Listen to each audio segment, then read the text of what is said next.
Good afternoon, everybody, and welcome to this first CYBERSTAND webinar. Today we've got a packed agenda, and we're going to be keeping you for an hour, so I hope you can stay on from the beginning and right through to the end, because we've got lots of information important for responding to the Cyber Resilience Act and the standardisation request, and ways that you can do this, and ways that you can engage with dialogue on the Cyber Resilience Act and the standardisation request. So my name's Nick Ferguson, and I'm the coordinator of the CYBERSTAND project, and I work for an SME called Trust IT Services, which is based in Pisa in Italy. And today I've got the pleasure of hosting today's webinar. We've got lots of people registered, actually 174, not 168. So another 6 people registered in the last hour. So this is a massive number. So we're really pleased and to see so many people online from so many different countries and from so many different stakeholder groups as well. As you'll hear in the webinar today, part of our objective as a project is to reach out and engage with different stakeholders in the cybersecurity market, from industry, standardization experts, SMEs, the open source community, and startups. So this is meant to be a very inclusive project with opportunities for everybody to find out more about the Cyber Resilience Act and to contribute to the creation of standards around it. So in today's webinar, we've got a couple of presentations. First from Felipe Jones Morayo, who's one of the key people at the European Commission behind the Cyber Resilience Act and the standardization request.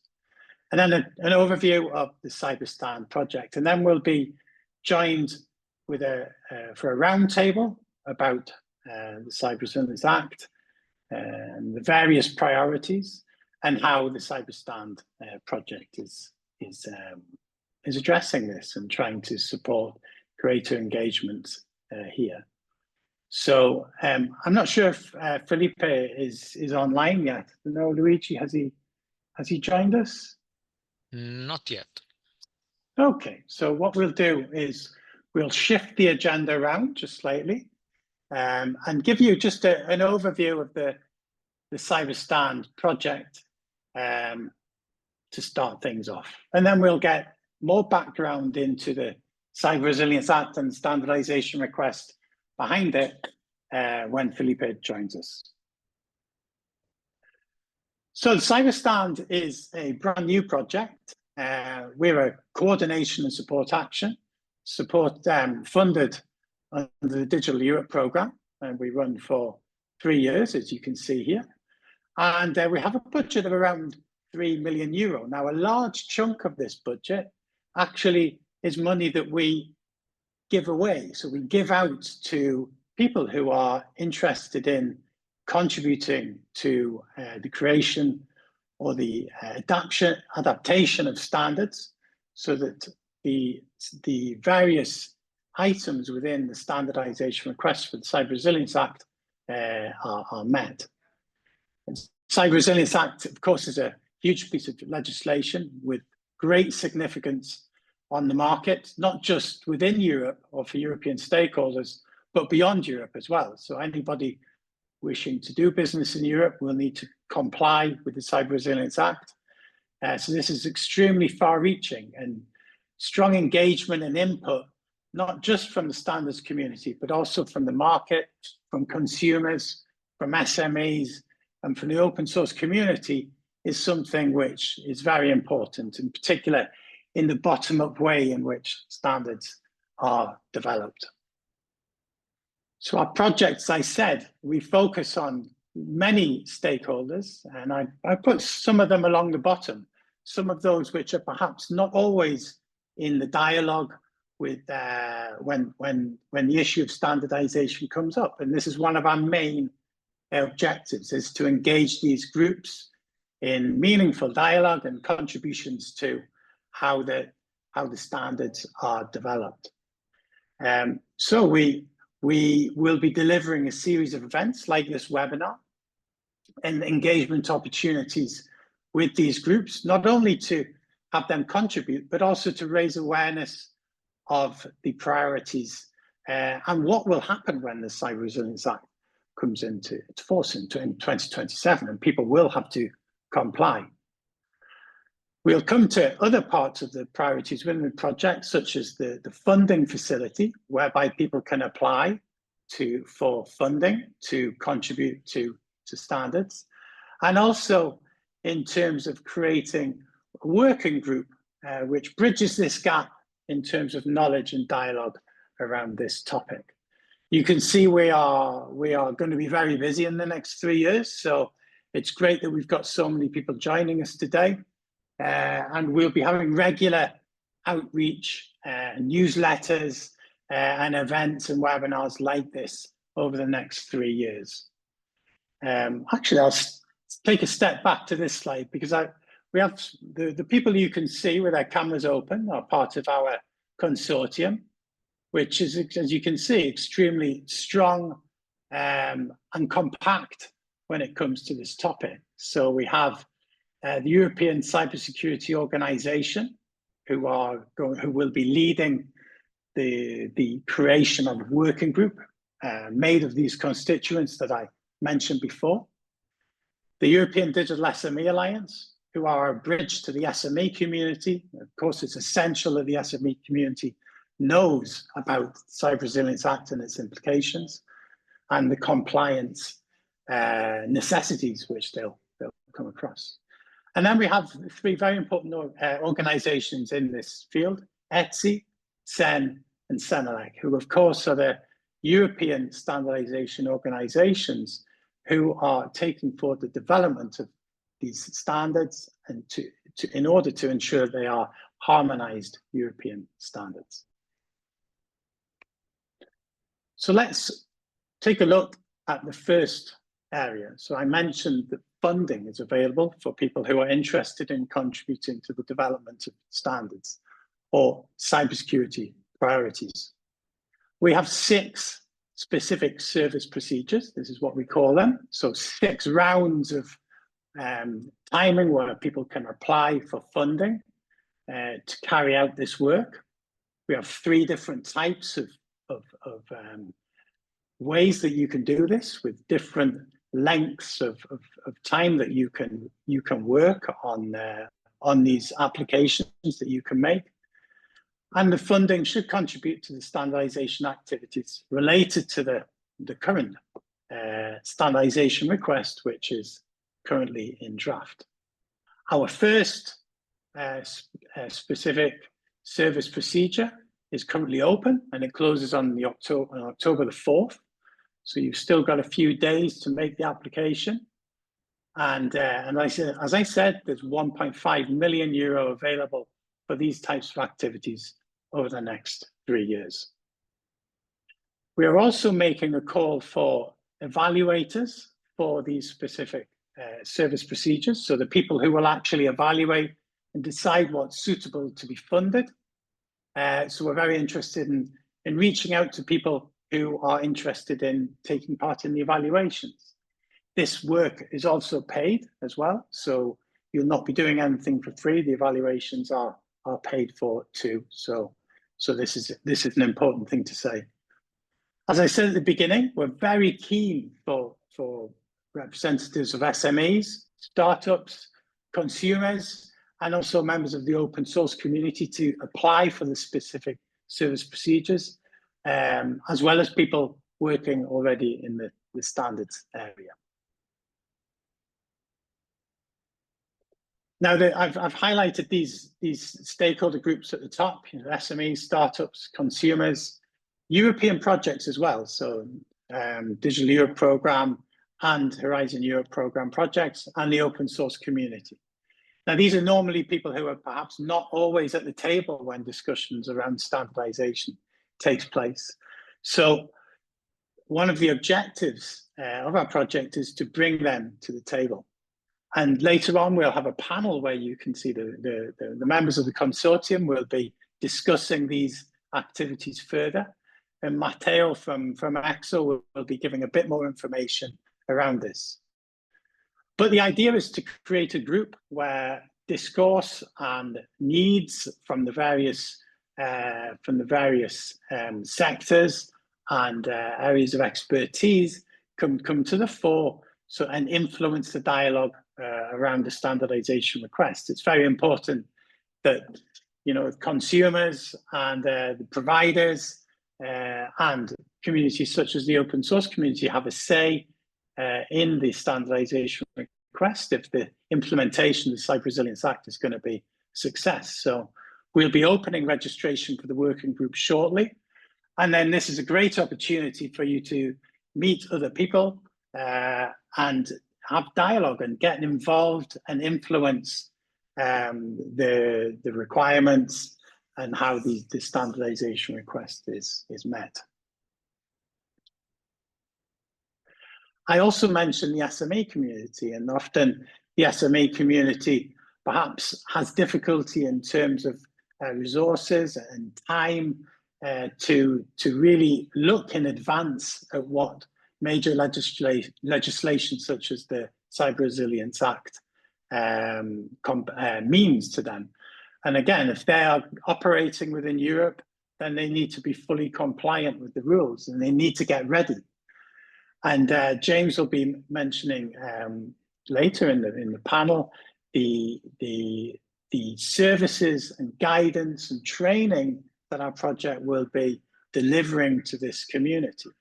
And we're looking at engaging in key SME events such as the Digital SME Summit, which Digital SME Alliance organise every year, to provide this outlet and provide this type of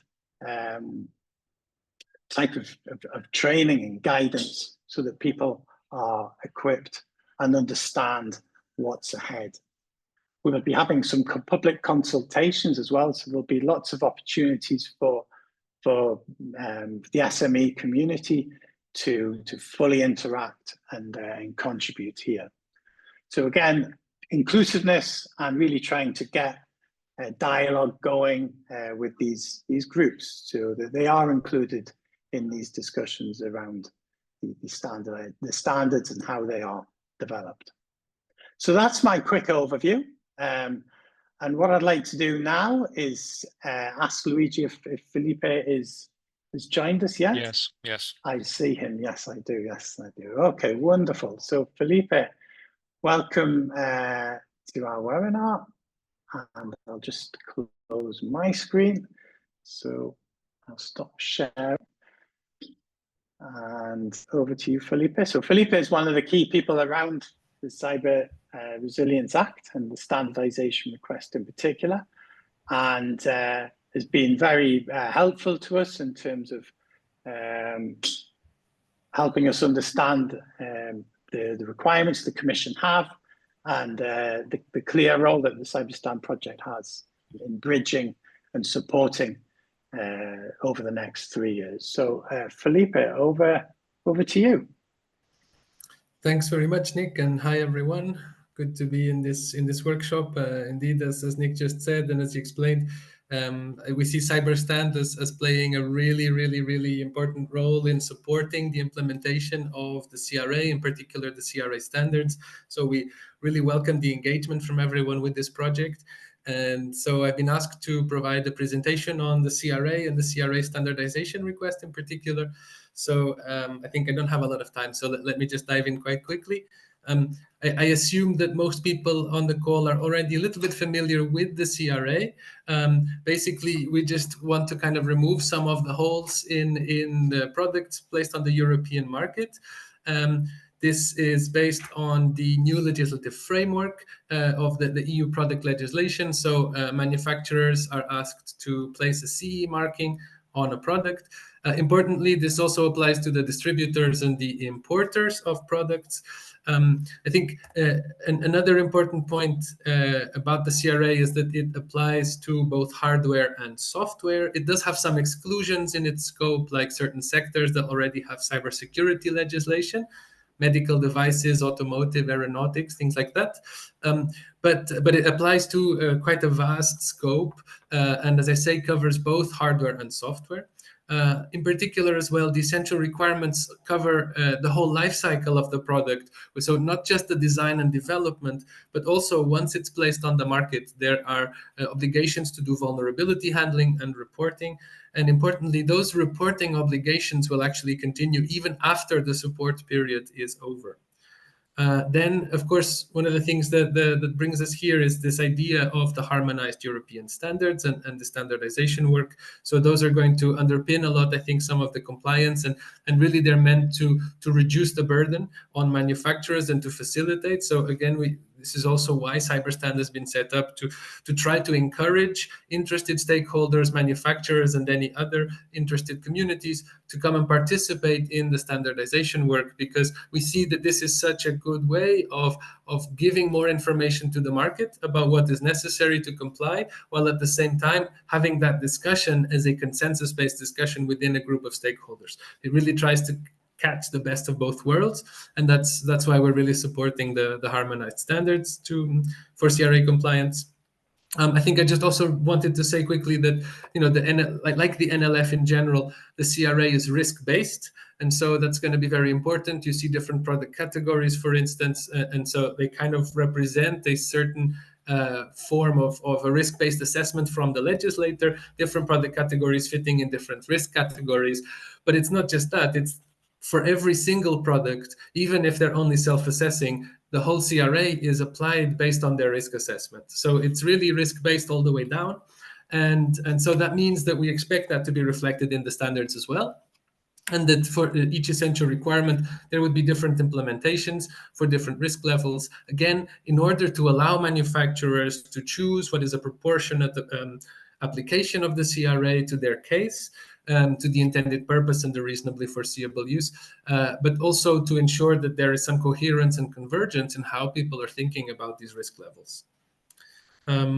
Yeah, so the timeline for the CRA is, again, perhaps some of you know, we hope that the CRA is going to be adopted now in the autumn, certainly before the end of the year. And then the transition period would kick in. So after 36 months, all of the provisions would be applicable to manufacturers. But after 21 months, there's already some obligations that start, in particular, these reporting obligations.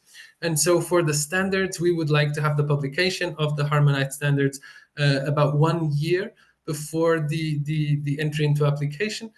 Which means that we basically have 2 years to develop these standards. So that's a little bit a challenging timeline in case you're not familiar with standards. 40 standards in 2 years is going to be quite a bit of work. And that's why we're investing so much at this stage, to really try to clarify what we need and to try to get everyone on board and to try to get the wheels turning so that this all happens as smoothly as possible.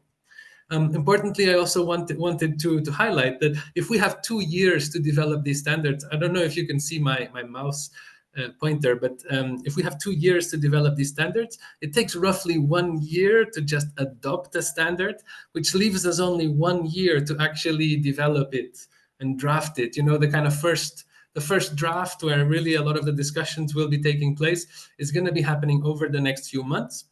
And so that's why we're also kind of trying to work so closely with CYBERSTAND, so that basically everybody who wants to participate in this and who has, who represents a reasonable interest as a reasonable stakeholder in this process, that they have an entry point to come and participate.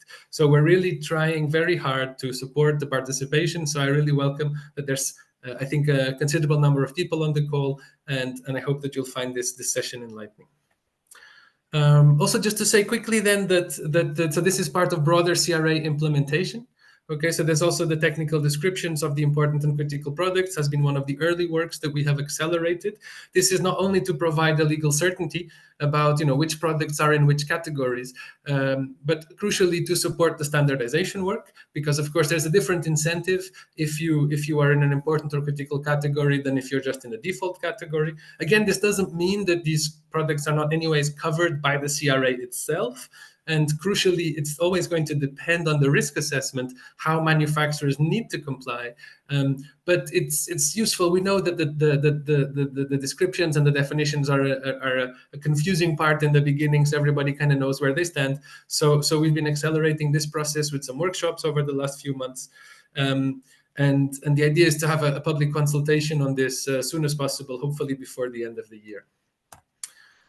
So in terms of standardization, we have taken a number of steps. If you're not familiar with this, then I hope that this also gives you some good idea. In particular, there was this landscape analysis by the Joint Research Center of the Commission together with the European Cybersecurity Agency, ENISA. That was published. It's a public report. I really welcome or encourage you to take a look at that. They've looked at the standards from a horizontal perspective. They looked at over 1,000 documents to figure out if these standards were a useful fit to the horizontal needs of the CRA. So this analysis was done from a horizontal perspective. I mean, they've basically concluded that there's a lot of standards out there that are relevant. For every single essential requirement, there are some standards that can be useful, but no single standard covers all of the needs of the CRA. And that's, I think, to be expected because the CRA is a horizontal framework, right? And standards tend to be product specific. So we're going to see this tension between the horizontal nature of the legislation and the product-specific nature of standards in a lot of things. And those of you who are more familiar with product security standards, you'll know that that's already a big theme when it comes to the previous standardization work that was done under the Radio Equipment Directive. Anyway, steps that we've been taking so far are these stakeholder consultations, in particular, regular exchanges with the experts in Sensenelec, the JTC 13 Working Group 9. There's also been a public notification of the draft standardization request, and recently we shared what we hope to be the final version with the ESOs. And that's also going to be soon, I hope, shared with the member states so that, or in the comitology process, so that the standardization request can be go forward basically in the process for its adoption. And so that's basically what it said here on the slide. Okay, so if we're looking specifically at the draft standardization request, the approach that we're taking is kind of, because it's a lot of standards in a single document, there's a number of things that we needed to consider. The first is that because there's a lot of standards out there, in particular a lot of international standards, but also some specific work done in Europe, notably the radio equipment one, we really need to build on this work. We don't want to be replicating things. We also don't want to be contradicting things when they're already well established. Not only is that not desirable, also we don't have the time for it. So we really want to take what's out there. And the motto of this is really going to be to try to cherry pick as much as possible from the existing standards. If I've learned something about cybersecurity and standardization in the last few months on working on this file, it's that it's really nice to see how standardization and even industry, they respond to the needs of the market naturally, even without regulation. And that's really nice to see. But at the same time, that has fostered a certain fragmentation of the landscape. So there's a lot of different standards. There's a lot of different paradigms. There are product-specific things here, product-specific things there. And what the CRA really asks for is that there's a kind of coherent approach to this. So really the job at this point, and perhaps it's the first time that, in the kind of information age that there is that really strong incentive from a legislation, is to look at all of this work and say, okay, can we have a common language here, please? Can we have a common understanding of what are the threats, what are the risks, and what are good ways to deal with those threats and risks? How do we mitigate this? And how can we transmit this information in an easy way to any number of manufacturers? And that's really the challenge here. So really building on the existing standards is really the desire and is the main point of all of this.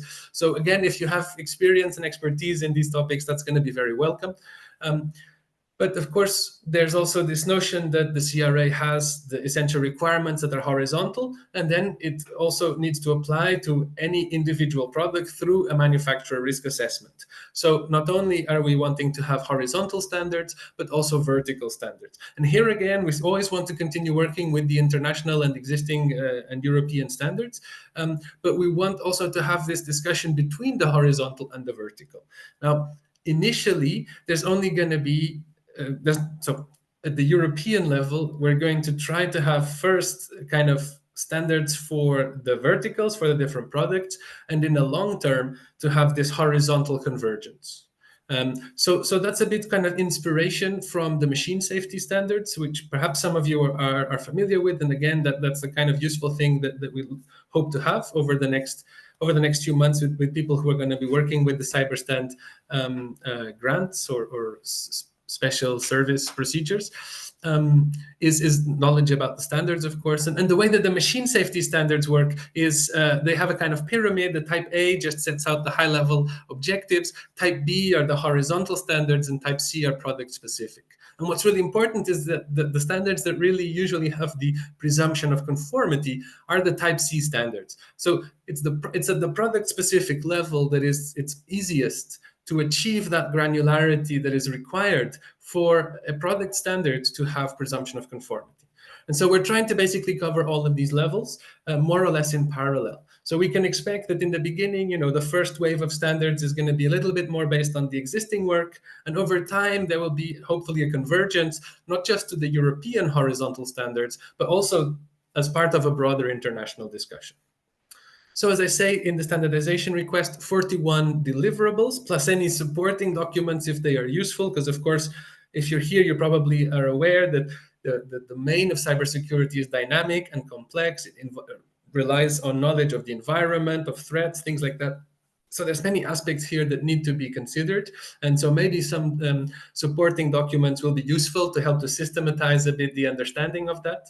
But ultimately, this is meant to be sort of the first building block of a new ecosystem of product security standards. So just like, we've reached a point with the machine safety standards where there's now some 800 standards in circulation, and some 600 of those are product-specific standards. We hope that by defining the horizontal framework of standards for the CRA, that's going to facilitate the development of product-specific standards and give an incentive for manufacturers to come together and to say, okay, for this product type or for this product category, I would like to also define my standard because that's going to facilitate my compliance down the road. So that's a bit the idea here. And I think that's next slide shows a little bit the horizontal and the vertical standards. So as the main point of this slide is to show you that it's all based on what's already in the CRA as a legal text. It's not really deviating from that at all. And in terms of next steps, so as I say, we hope to have soon the adoption of the request. Also by the end of the year, the ESAs then need to accept it. The development of the work, development work can start, or in fact, it needs to start before that. We can't really be waiting for all of the bureaucratic steps. We're going to have a definitive standardization request, which means it can already request the harmonized standards. And this is in contrast to what we were previously thinking, which was to have a policy-based request. We also want to come out with an action grant to support the NSBs and the ESOs, so the national standards bodies and the European standard organizations will also have access to specific funding that is somehow complementary to the one here from CYBERSTAND. And then, as I said before, the desired timeline is really important, right? Standards are to be published 1 year before the end of the transition period, which means that most of the drafting work is actually going to take place over the next approximately 10 months. So really, my advice is to make the most of these first 1 or 2 or 3 calls of CYBERSTAND, because at this point is where you'll be able to contribute to the early discussions and really have a good impact on the development of the work. So from that, thanks very much from my side. I hope I stayed within the time. Thank you very much. That was perfect. Great timing, Felipe. Thank you very much. So we're very lucky because Felipe is actually going to be joining us for the next step. So for the panel discussion, which we will be holding just now. And I'm just going to share a slide so that and hand over to Ultan. 1 second. So he can introduce the panel. So it's very interesting, Felipe. And I think what we'll do is, because I think there's some questions in the chat, but what we could do is deal with them during the panel discussion. And I'll hand over to Ultan now, who will take us through this next part. But yeah, thank you very much, Felipe, because it's very important to understand the timing of everything, when things are expected, And clearly, as you mentioned, the specific service procedures are very important in terms of opening the opportunity and a gateway for people to be able to contribute and also receive funding for contributing as well. So this is very important in terms of enabling people and facilitating people to contribute. So with that, Ultan, shall I hand over to you, Ultan? Yes, please. Yeah. Okay, and if somebody can show my video again. So thank you very much, Nick, and of course, Felipe, for this very interesting presentation. Start my video. There we are. Now you see me. Okay, so good afternoon. I'm Ultan Mulligan from ETSI, and I'm the moderator of this panel session. I think we should have a slide to show the panelists. We saw it. There we are. Thank you very much. So there you see me again, second time. And joining me on the panel, there will be Felipe, who you've just heard from. We also have Nushin Amirifar from Senelec Management Center. We have Matteo Mollet from the European Cybersecurity Organization. We have James Philpott from Digital SME. And we have Teresa Ridolfi from Trust IT. All of us, apart from Felipe, of course, from the European Commission, all of us are partners to the CYBERSTAND.eu project. Now, you mentioned the questions that were already provided in the chat. What I would suggest is that that you ask your questions in the questions and answer or the Q&A topic below. Luigi, I haven't seen the questions posted that have just that you said you have posted in the Q&A, but I guess they'll appear in due time. And I'll initially start some questions to the panelists, and then I will try to field some of the questions that you've been asking us. But also, we will be taking note of the questions you've asked us. So even the ones that we don't manage to get or to address right now, we'll try to come back to you if we have a means to contact you in your as you ask the question. I think it's possible with this system. Okay, thank you very much. Now let's start. Actually, I'd like to start with you, Felipe. There's a question about the involvement of SMEs, and in particular, not necessarily SMEs, but the open source community and consumers. Why do they need to get involved? Why are we interested in their participation in this dialogue around the CRA? Can you say something about the importance of them to this process? Sure, thanks, Sultan. I think that consumers, so you asked specifically on consumers, right? Not just consumers, but also SMEs, and I think probably they're just as relevant, maybe even more relevant, and also the open source community. I mean, there are three distinct groups, but they're not necessarily heavily represented in standardization. And why do we now need to get them involved in the CRA, which is somewhat a technical activity? Yeah, no, thanks for that. And I think the answer is different depending on which group you ask. So for consumers, I think at least, you know, I will answer in simplistic terms, because I'm sure each of the communities would be interested and willing to give very precise and specific feedback. And so just in that sense, I think it's good. I think it's a bit like a sanity check for industry to have to confront their ideas towards their sort of beneficiaries. So in this case, the consumers, I think, is a good example. SMEs can also sometimes be consumers. So I think for consumers, there are specific topics in the CRA that are sensitive to the consumers. Things like the documentation to the users or instructions to the users, those are going to be quite sensitive, and they're going to have to take into account a wide range of with their consumer products, they're going to have to take into account a wide range of consumers. Then there's also these questions of accessibility, for instance, that might be interesting to see how they can also be included in the considerations. When we think of, for instance, notifying someone that there's been a vulnerability, if we can be inclusive from the beginning, I think that would be a very, very positive step. And I think that would represent really, a step up for everyone in the digital domain.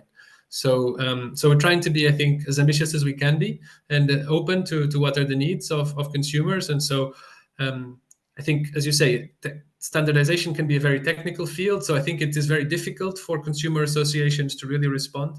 But the more that we prepare the ground and that we facilitate their entry, I think the more they'll be able to contribute, and that's really the idea.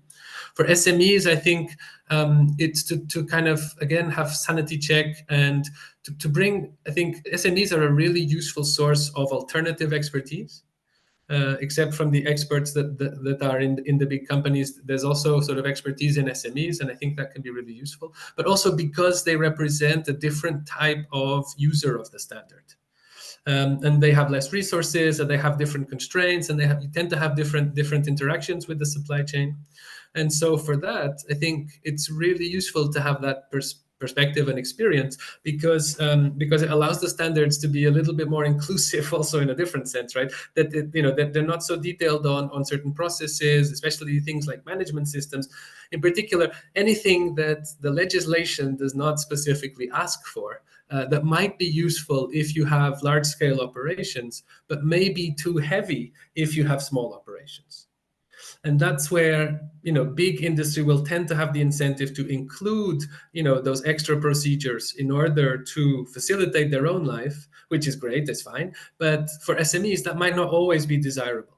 And especially for very specific SMEs, very niche things, maybe you don't want to have, you're not expecting to have those scale effects, and therefore you don't need the standard to just be tailored only for the cases where the scale effects are there.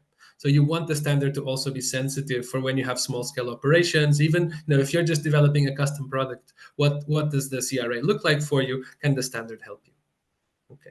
And then I think for the open source, sorry for my long answer, but I think for the open source, I think it's a mixture of things. On the one hand, it's because I think that the CRA is one of these sort of first legislations that are really, I think quite broadly having an impact on software. I wouldn't say regulating software fully, because it's only the security of software, but it's certainly going to have an impact on the software ecosystem.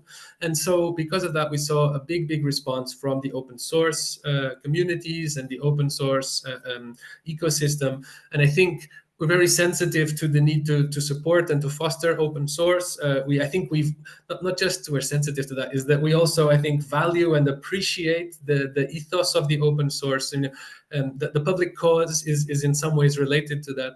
And so I think we want to have a particular care to make sure that experts coming from this area can also contribute, that they can kind of bring their expertise or their perspective in order to enrich the standard, to make the standard more inclusive for different uses and for different ends, and with different starting considerations.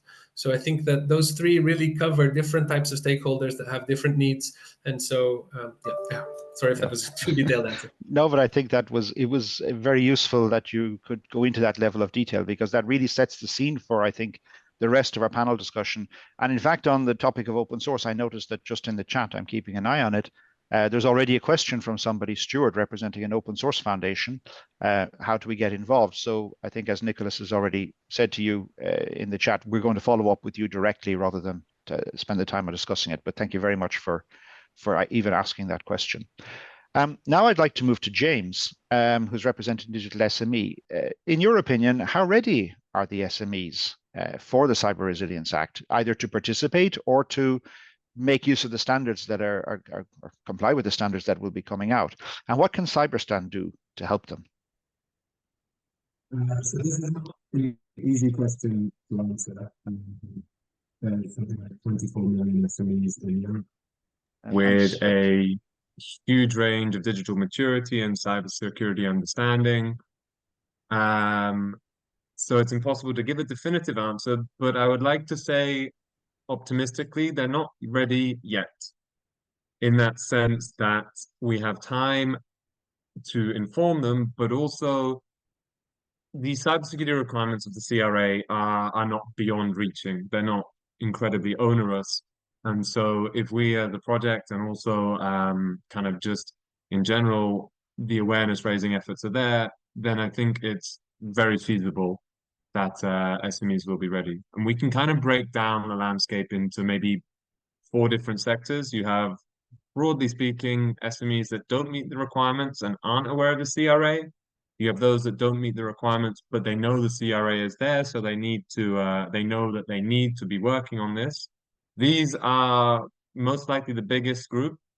These are the ones that we need to focus on the most because they have the longest way to go. So we need to provide them with support through awareness raising, first of all, so that they understand the CRA is coming. We need to provide them with training so that they're able to understand what controls or what processes are needed, how they can implement them in their own companies. And we need to understand, to begin all this, we need to understand kind of what their cybersecurity posture is and what their cybersecurity level is at the moment. So whether we need to tailor the trainings to be very general and kind of overall raise up the level of cybersecurity, or whether it's a few specific processes or controls that are generally the ones that need to be targeted, so we can tailor the requirements or tailor our services and our support to SMEs around these specific factors. On the other hand, there are those companies that are able to meet the requirements already. And this is a very interesting sector for us, particularly because we can use this as a multiplier, because these are the companies that I think are quite likely to be looking at the CRA as an opportunity. They can offer services to other companies to help them comply. And so them joining us and participating in the specific service procedures, joining the working groups, helping develop standards, allows them to go back to their customers and say, well, we've been involved in the process from the start. We have very good knowledge about this, so we can, of course, help you. And then this can be a multiplier effect for CYBERSTAND and our resources as well. So this is a very interesting market for us here. So this is the group that we engage with, of course, through the SSPs, but through developing the guides and the trainings as well, and the working group also that I guess Matteo will mention. And just finally, to finish up regarding SMEs and their engagement with standards, I think Felipe is exactly right. SMEs do tend to look at standards, but often it's a case of resources or timing, and so they can't apply them. And in fact, one of the most popular things that we at Digital SME have done is that we wrote a translation of ISO 27001 for SMEs. So we took the standard, we took out anything that wasn't really relevant to SMEs based on the size of the company or what controls they might not need to use. And this was written 3-4 years ago, and it's still one of our most popular guides that we've produced. So it shows that the SME appetite for standards is there. They just need to be tailored to adapt to their resources and their kind of technical level so that they can use them and they don't just kind of maybe get lost in the process of applying a standard. Thanks very much, James. And maybe that's a nice bridge to go and talk to Matteo from ECSO to talk about, in fact, the mechanisms that we're putting in place in CYBERSTAND to try and increase the knowledge, the awareness of the CRA and the work that we're doing on it. So maybe, Matteo, can you say something about the working groups we're setting up or the other activities in terms of outreach and awareness raising? Absolutely. Maybe I will just ask to the rest of the people, Trust IT, if you can put on my camera because I can't put it on now. But yeah, you don't need to see me. So in essence, as was mentioned already before, it's okay. As was mentioned before by Felipe and James and Nick, CYBERSTAND entails a specific part of this project that are called working group, Cyber Resilience Act working group. This is what we are building, and in essence, we're trying to build a community here. One important point is that obviously you can apply for funding if you're expert on have an expertise in standards, but the Cyber Resilience Act working group are something larger. Here's really your place where you can come and contribute. Bringing up your experiences and your discussions. You can register to the Cyber Resilience Act working group. I will ask also my colleagues to add the link in the chat. On the website, you will see that there's a form that is quite lighter than the other form we used for the funding, because obviously here you don't need to be a standardization expert necessarily. We're really looking at a big audience. We said a number of times now that we're seeking the advice from SMEs, from open source community, but also IT, ICT expert in general. So we will be check also what is your interest in joining the working group, but the process of joining those will be very light. So once you fill in that form, you will be able to join one of our first meeting, which will happen in October. And obviously, then we have a number of, let's say, we're preparing a number of activities. For instance, one is also a guidance, one-on-one introduction to standards. Okay, what is a vertical standard versus an horizontal? Very simply, what do we mean by that? And going forward, we're foreseeing also activities more specific where you will be bringing forward your expertise, your question, and we intend to make those case studies. In the end, we will also we will intend to participate to provide some deliverables, some advices to our European stakeholders on what we've learned with the working groups. But please remember that these working groups are also a way to support the overall CYBERSTAND and standard communities. Our feedback here is important to feed in the standardization discussion. So there are two ways communication. One is for CYBERSTAND to bring in this feedback, and the other one is also outside, as you mentioned, is a bit of an outreach and raise awareness. So with that, we'll have, I think, a lot of work based also on the expertise of standardization organizations that are within CYBERSTAND. At EXO, we had expertise in bridging this gap. So we're looking forward really to see you join the working groups. Thanks very much, Matteo. Nushin, I'd like to turn to you because I think, what the really important part of the work that is being done has to be in the standards committees, developing the harmonized standards. Again, perhaps could Trust IT show Nushin's camera. So can you tell us a little bit about how the work is being organized and how perhaps CYBERSTAND can support the work being done in the standards committees? Sure. Thank you. So CEN and CENELEC and ETSI, they are three organizations. They are officially recognized by Regulation 1025. They can develop basically the European standards. So today there are some formally, let's say, technical bodies that they work on standardization. In CEN and CENELEC, we have Joint Technical Committee 13 on cybersecurity and data protection, that they are formally working on standardization to provide the European norms. And they did create a working group 9 under this Joint Technical Committee that is specifically overseeing and discussing the Cyber Resilience Act and the relevant draft standardization request. So there are a lot of activities, there are a lot of work that's being done. In the past, we have also provided 3 standards, horizontal standards within this working group, basically. We did this within this joint technical committee in support of red delegated regulation. So today we do have this formally established working group and under this joint technical committee. And basically how the play is between what we are doing today and what CYBERSTAND can do basically is that Cyber Resilience Act is quite ambitious. It has a very wide scope. It covers all sorts of very large wide range of digital products. Basically, it covers horizontal topics, vertical sectors. So it's quite a lot of activity that needs to be taken. And what CYBERSTAND can offer in this sense is to basically provide some facility for the European experts to bring their knowledge and their, let's say, know-how, basically as a contribution to the standard development in the support of the CRA. It has been discussed already. Previous speakers mentioned that we want more inclusiveness in the discussions, in the standardization development. There are a lot of initiatives. They are maybe informal. And what we would like to do is that to bring all those informal initiatives or to accelerate the knowledge sharing basically within our formal groups that they provide standardization in support of the CRA. Unmute myself. Thank you very much. I think that leads us now to probably the most important set of questions that I'd like to ask Teresa.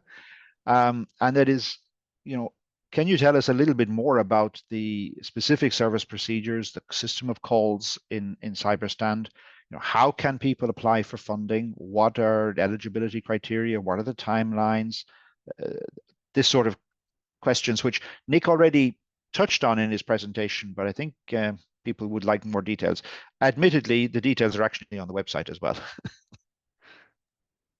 Thanks, Sultan. Yes, as Nick has introduced during his speech, basically, let's say one of the main goals also of CYBERSTAND is the one of, let's say, provide funding for the experts in cybersecurity and also in standardization. And as a consequence, let's say, have a support for the Cyber Resilience Act and for its standardization requests. So at the moment, we have already our first specific service procedure open. And it will actually close on the 4th of October. So you still have a couple of weeks for applying if you are interested. And we will have, as Nick said, 6 different cycles of, and so let's say 6 different opportunities for receiving fundings. The cycle of the specific service procedures will basically last more or less for the first year of the project. So from now until probably next autumn. And you can also find the timeline online. The second SSP will already open in November, so we will have 2 cycles open in 2024, and then the other 4 will open in 2025. So we will have, let's say, these 6 cycles. Each one will stay open more or less for around 60 days. And then we will have, let's say, around 30 days for the evaluation process of the applicants. And then, of course, we will communicate the results to those who have applied. Very important thing to say is that since this is a Digital Europe program project, we can only fund people who are residing in the European Union and in the associated countries. So this is very important. And this is also something that is stressed out on the website and also on the application form. And for what concerns how to apply, which is the most important thing, of course, you simply have to go to the website. In the menu, you will find the funding opportunities page, and there you will find the first SSP, which is now open. And for applying, basically what you will have to do is to, let's say, create an account for the platform that supports this procedure, which is a platform developed by Trust IT. And once you have created your own account within the platform, you will be able to submit your application. You will find, of course, an application form. You will have simply to fill it in and then to submit it. And the procedure, of course, is the same also for the evaluator SSP, which is still open. We are still looking for evaluators. We are now starting to evaluate the first evaluators, which will be approved soon. Yes, so let's say for what concerns the funding, we have 3 different typologies of funding available. We have the long-term one, which is for project that lasts for 1 year, and it's about 20,000 euros maximum of funding. Then we have the midterm one, which is for projects that will last 6 months, and it's 10,000 funding. And then we have the short-term ones, which is for 3 projects, for 3 months projects duration.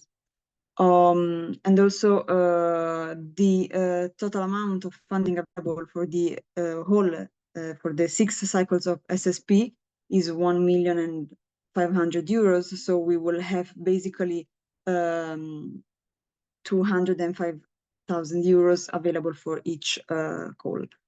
So this is more or less, let's say, the general background also in terms of funding available and how to, let's say, support and apply. Okay, thank you very much. And I think if anybody has been through the Stand ICT process, you'll find it's broadly similar as well. Now, I'd like to turn to Nicholas and ask him, do we have time for one question, which is not exactly written in the chat or the questions and answers, but it's a recurring question. And I'd like to field it to Felipe, and that is about compliance. How will compliance be measured or assessed? It's come up a few times in the questions. Could we have a 1 minute answer on this, Felipe? You could take 20 minutes on it, but would it be possible to have a 1 minute quick overview of compliance, how it could be assessed or whatever? Or Felipe? Sure. So as I've tried to say, so everything in the CRA is risk-based, or practically everything. Maybe the vulnerability handling needs to be done regardless of the risk, but even that, I think there's probably going to be some elements where some prioritization by risk needs to happen. So the general idea is that you start with your risk assessment, you choose which essential requirements apply to you based on the impacts and threats that you've identified, and then compliance is about checking that you have implemented the essential requirements correctly based on your risk. So the question of how to do conformity assessment is a complicated one in the world of cybersecurity and product security. It's a complicated one because the field is not very mature in this regard. It's not a coincidence that CRA is the first legislation making cybersecurity mandatory in products, right? Until now, this was voluntary. So only very high risk uses had cybersecurity. And for them, it's kind of complicated to demonstrate that. So we need to find different ways of thinking about this problem at the moment. We need to kind of take what is the current state of the art and basically ask people to do it in a reasonable way. So that means I think there's two basic scenarios. There's products or components that have clear testing methodologies in place. And for those, there's maybe even international standards on those. I'm thinking of cryptographic elements where, okay, great. There's testing methodologies for those, and those should be followed. That is the clear state of the art. So at the very least, that's also what we will expect in Europe. Where that doesn't exist, we need to find a way of working in that direction. So we're thinking what's been done for the radio equipment, for instance, what the experts have proposed is that you document your reasoning. And so there it's about having frameworks that kind of clarify how you should think about something. If your circumstances are X, then you should do X1. If your circumstances are Y, then you should do Y1. And, it's kind of like you're going to have to document your reasoning so that other people can check it. So the point is, if there's nothing else, then at least you need to put transparency into how you're thinking about this, and you need to justify your decisions. And again, it's all based on your risk assessment, right? And I think really important is to understand that this is a kind of a societal balance here. It's a societal consensus. We want products to be secure and to be placed on the European market. At the moment, if the state of the art doesn't exist, if the field isn't mature enough, if these conformity assessment procedures don't exist, then we need to start working in that direction. I think what the CRA really does is it sets the incentives in place to really get there, to start that development. Until now, there was not a sufficient incentive, and so that's why we can't rely on them at the moment. So it's part of a long-term project and part of a long-term goal. I think that ultimately means what does mature security mean across the board? Everybody deserves a bit of security. So how can we need to even start sometimes to develop the language for this, because in many cases the language is really just focusing on high-risk uses, high-risk products, and that's not what the majority of us interact with in our day-to-day lives. So there's not even a language to really talk about this, and that's in some ways it's very strange if you think about it. But I think that's the kind of change that the CRA is going to bring about. Thank you very much, Felipe. And I think generally, I think it's been very useful to have you on this call, and thank you very much for taking the time, because I think your voice is quite reassuring to a lot of the people who are quite uncertain about the application of this new legislation. So generally, thank you very much for intervening today. I think I'd like to hand back to Nicholas now and perhaps do some very quick wrap up. Sorry for running so close to the time. That's okay. I think it was very, as you said, it was very useful and I think informative for everybody following to have Felipe with us today. And thank you very much for taking the time out to join us. It was very important. And you are able to answer directly many of the questions that are coming up today. So thank you very much. So I've left this screen up because it's important. There is funding available for these for people to contribute and to get involved. There's also mechanisms such as the working groups, which Theo talked about, where you can join the dialogue and explain, you know, what needs and what requirements different consumer groups or different communities have. And it's great to see, you know, some of the interaction in the chat. Thank you, Stuart, from the open source community, and we'll pick up with you on that, and we'll try and pick up on the questions that maybe we haven't covered fully. So thank you very much to everyone for that. You've heard also both from Ultan, from Etsy, and from Nushin, who represents Sen and Senelec, on the importance of this and the importance of you know, providing a platform and a practical way in which people can contribute to adapting existing standards and you know, creating these harmonized standards. You've also heard about the timeline that is there. You know, things need to move quickly, and as Teresa said, the various